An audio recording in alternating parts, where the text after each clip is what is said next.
Bonjour à toutes et à tous. 1, 2, 3, ça déboîte une boîte, un contenu et une explication express s'il vous plaît. Et aujourd'hui on va parler de Candy Lab.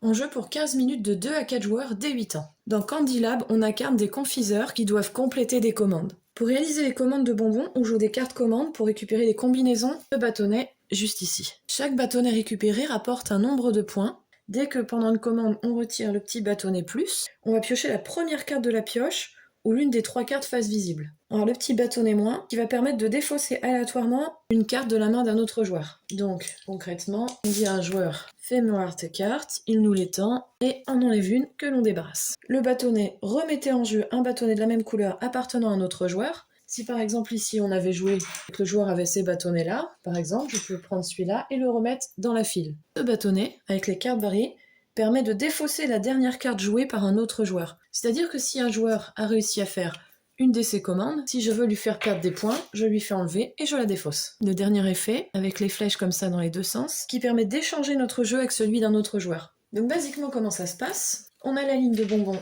ici, on a des cartes commandes, et on va choisir de faire différentes commandes. Et là j'ai un jaune et une autre couleur, je peux choisir pour faire 2 points. Donc je peux choisir par exemple de faire ça, et de me dire, hop, je vais faire 3 points.